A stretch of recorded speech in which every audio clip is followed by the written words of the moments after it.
अऊज़ु बिल्लाहि मिनश्शैतानिर्रजीम बिस्मिल्लाहिर्रहमानिर्रहीम रब्बि इश्रह ली सदरी व यस्सिर ली अमरी वाहलुल उक़दतम मिन लिसानी यफ़क़हू क़ौली। हम देख रहे थे दावत इलल्लाह। दुनिया में कितने लोग हैं जो नौकरी तलाश करते हैं, कितने लोग हैं जो रोज़ी की तलाश में घर से निकलते हैं, लेकिन अल्लाह पाक ने आपको अपने लिए निकलने का मौका दिया। रब्ब रहमान ने जिस घराने से चुनकर अपने लिए निकाला, आप रब्बानी रिज़्क़ की तलाश में घर से निकलते हैं। अल्हम्दुलिल्लाह रब्बिल आलमीन। इस पर जितना शुक्र अदा करें, आप अल्लाह ताला का रिज़्क़ तलाश करने के लिए आते हैं। कौन है जो रिज़्क़ पाने में अपने आप को महदूद करना चाहे? फ़र्ज़ करें दुनिया में किसी को 1 लाख रुपया तनख्वाह की सूरत मिल रही हो और उसको पता चले कि 10 लाख मिलेगा, तो क्या वो कहेगा नहीं नहीं मेरे लिए 1 लाख रुपया ठीक है, मैं कहाँ इतना रुपया संभाल सकता हूँ, मेरे लिए बस 10 रुपये काफ़ी हैं। दरअसल मेरे घर वाले भी हैं और लोग भी हैं, मेरे लिए बहुत मुश्किल हो जाएगा कि मैं 10 रुपये संभाल के रखूं। कभी ऐसी नादानी की बात सुनी? 10 लाख रुपए यानी कि। लेकिन दावत इल्लाह के लिए बहुत से नादान इसी तरह की बातें इब्तदाई दौर में करते हैं, इसलिए कि अभी बहुत सारी बातें दिल के अंदर जमी ही नहीं होती, इसलिए उसको सीखने की बहुत ज़रूरत है। दावत इल्लाह का काम साले इंसान की तैयारी है। मैं समझती हूँ इस बात को अच्छे तरीके से समझ लेना चाहिए। साले इंसान की तैयारी सिर्फ बाहर के मैदान में नहीं होती।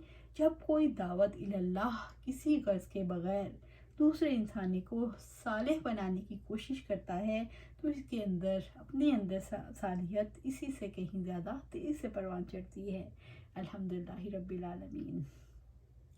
लिहाजा दावत इल्लाह के काम में सबसे पहला काम अपनी ज़ात पर करना है और अपनी नमाज, अपना इल्म पुख्ता करना है इंशाअल्लाह।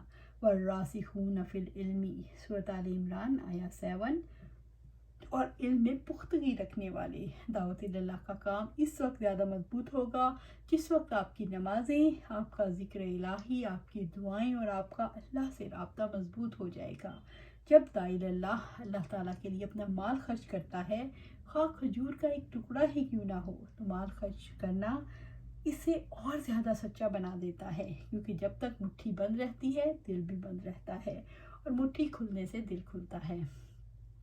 इन कामों के बाद कम्युनिकेशन यानी बयान करना सीखिए कि जो पैगाम देना है एक कंपोज फॉर्म में देना है, बेरब पैगाम नहीं देना, क्योंकि इसके असरात अच्छे नहीं होते। किसी मौके पर वह इंसान मरबूत पैगाम दे सकता है जो पहले से पैगाम देने सीखता है।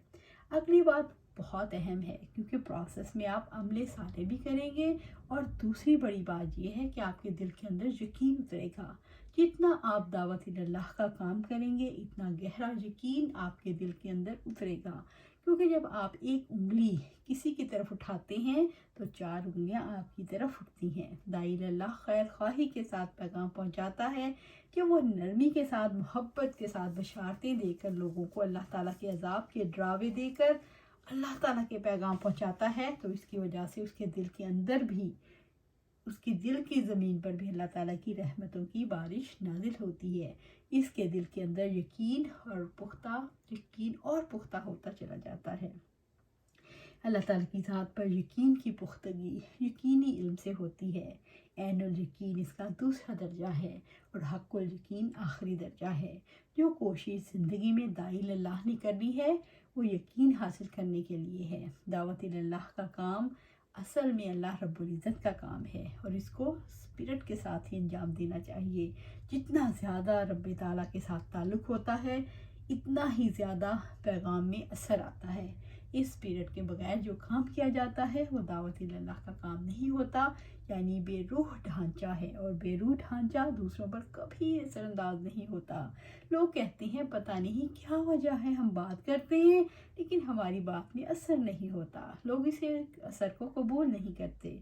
इस वजह को बाहर तलाश ना करें, अपने अंदर तलाश करें, अपने अकीदे में, अपने यकीन में, अपने ईमान में, और दावत इल्लाह का काम की हकीकत को जितना आप समझेंगे इतना ही ज़्यादा अच्छे तरीके से इसको अंजाम देने के काबिल होंगे। एक बात अच्छे तरीके से समझ लें, दावत इल्लाह का काम सियासत की तरफ बुलाने का काम नहीं, ये कोई सियासी पार्टी बनाने का काम नहीं, ये कोई वोट लेने का काम नहीं। اور یہ اپنی ذات کی سربلندی کا کام بھی نہیں۔ ہمارے یہاں بہت سے لوگوں نے اس میدان میں ٹھوکر کھائی، جن لوگوں نے دین کی سچی روح کے ساتھ لوگوں کو اللہ کی طرف بلایا، بعد کے ادوار میں انہوں نے دین کے بارے میں یہ مفروضہ قائم کر لیا کہ دراصل دین کا کام اللہ تعالیٰ کے نظام کو قائم کرنے کا کام ہے۔ جب انہوں نے یہ سوچا تو اس کے بعد ان کی زندگی میں ایک ہی کام رہ گیا کہ اللہ کے دین کو نافذ کرنے کے لیے یہ لازم ہے کہ انتخابات میں حصہ لیا جائے، سیاسی عمل کو تیز کیا جائے اور پھر حکومت کی طاقت سے اس کام کو انجام دیا جائے۔ اس کے لیے میں ایک مثال دینا چاہتی ہوں۔ دنیا میں دو طرح کے لوگ ہوتے ہیں، ایک گراس روٹڈ اور دوسرا پیراشوٹر ہوتے ہیں۔ پیراشوٹر کا کام مختلف ہوتا ہے اور سمجھتے ہیں کہ اوپر سے یہ ساری تبدیلی آ جائے گی، لیکن دعوت اللہ کا کام دراصل گراس روٹر کا کام ہے۔ یہ جڑوں میں، بنیادوں میں کیا جانے والا ہے۔ جب تک آپ اس کی حقیقت کو نہیں سمجھیں گے، دعوت اللہ کا کام نہیں کر سکیں گے۔ داعی اللہ کسی غرض کے بغیر، کسی اجر کے بغیر صرف اللہ تعالیٰ سے مربوط ہوتا ہے اور اللہ تعالیٰ کی خاطر کام کرتا ہے، لیکن اکیلے اس راستے میں چل نہیں سکتا، کیونکہ اللہ پاک کا حکم ہے وَاعْتَصِمُوا بِحَبْلِ اللَّهِ جَمِيعًا وَلَا تَفَرَّقُوا، سورۃ آل عمران آیہ 103۔ اور سب مل کر اللہ کی رضی کو مضبوطی سے تھام لو اور جدا جدا نہ ہو جاؤ۔ اللہ تعالیٰ نے اسی مقصد کے لیے رسولوں کو بھیجا۔ پھر رسولوں کی آواز پر جن لوگوں نے لبیک کہا، کیا آپ اپنے انبیاء کی پکار دیکھیں گے؟ عیسیٰ علیہ السلام کی پکار ہے من انصاری اللہ، اللہ تعالیٰ کی راہ میں میرے مددگار کون ہے جو اللہ تعالیٰ کی طرف بلانے میں میرا مددگار ہوگا۔ قال الحواریون نحن انصار اللہ، سورۃ الصف آیہ 14۔ حواریوں نے کہا ہم اللہ کے مددگار ہیں۔ پھر ایک گروپ تیار ہوگا اور اس گروپ کی کچھ خصوصیات ہیں۔ ان میں دو بنیادی خصوصیات ہیں جو اللہ نے اپنے کلام میں بیان کی ہیں۔ ان میں پہلی خصوصیت تقوی اور دوسری خصوصیت اخوت ہے۔ تقوی کا مطلب ہے اللہ سے ثواب کی امید رکھ کر اس کی اطاعت کرنا، اور اخوت کا مطلب ہے بھائی چارہ، یعنی اللہ تعالیٰ کے لیے محبت، ان لوگوں سے محبت جو اللہ کی طرف بلاتے ہیں۔ وہ محبت واجب ہو جاتی ہے جو کسی واجب کام کرنے کو ادا کرنے کے لیے ناگزیر ہو جائے۔ ایک ایک فرد جو اللہ کی طرف بلاتا ہے اس کے ساتھ محبت رکھنا، اس کے ساتھ اخوت کا رشتہ قائم رکھنا۔ نبی صلی اللہ علیہ وسلم نے مومنوں کے درمیان اخوت کا رشتہ قائم کیا۔ جب آپ صلی اللہ علیہ وسلم مدینہ تشریف لے گئے اور لوگوں نے اپنی جائیدادیں بانٹ لیں تو انصار اور مہاجرین کے درمیان اخوت کا رشتہ تھا۔ لوگوں نے اپنے گھر آدھے آدھے کر لیے۔